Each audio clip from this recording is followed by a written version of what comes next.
Hello everyone, మన topic వచ్చేసి కృత్రిమ గర్భధారణ. కృత్రిమ గర్భధారణలో లాభాల గురించి మనం మాట్లాడుకుందాం.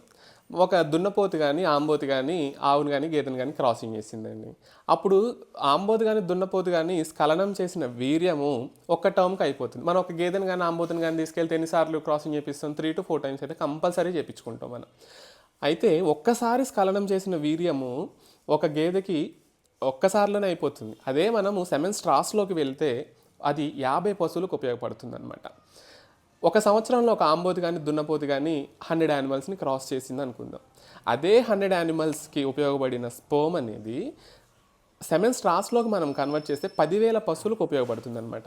ఇంకొక పాయింట్ వచ్చేసి మనము విదేశీ జాతి ఏదైనా బ్రీడ్ని డెవలప్ చేద్దాం అనుకుంటున్నాం. అదే దున్నపోతుని కానీ ఆంబోతుని కానీ మనం అక్కడ నుంచి ట్రాన్స్పోర్ట్ చేసుకొని మన హీట్లో ఉన్నప్పుడే క్రాసింగ్ చేయించుకొని అయితే మనం పంపించలేం కదా.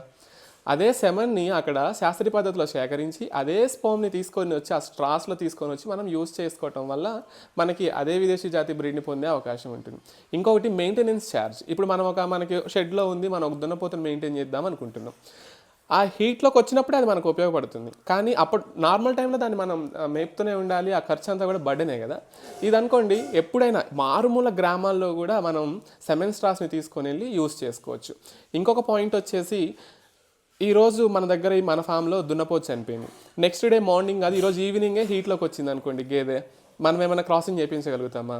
కానీ అదే సెమెన్ స్ట్రాస్ మన దగ్గర దున్నపోతు కానీ ఆంబోతు కానీ చచ్చిపోయినా కూడా 20 సంవత్సరాల వరకు మనకి మన మేల్లో ఏ క్వాలిటీస్ అయితే చూసామో ఆ క్వాలిటీస్ మనకి 98.4% వచ్చినాయా రాలేదా అనేంత వరకు కూడా దాన్ని మనం 20 years వరకైనా మనం దాచిపెట్టుకొని యూస్ చేసుకోవచ్చు అనమాట.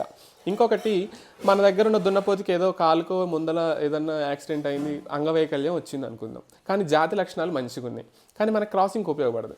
అదే సెమెన్ అంగవైకల్యం ఉన్నా కూడా శాస్త్రీయ పద్ధతిలో సేకరించి స్పోమ్ని మనము సెమెన్ని సేకరించి మనం స్ట్రాస్లో పెట్టుకొని యూస్ చేసుకోవటానికి అవుతుంది.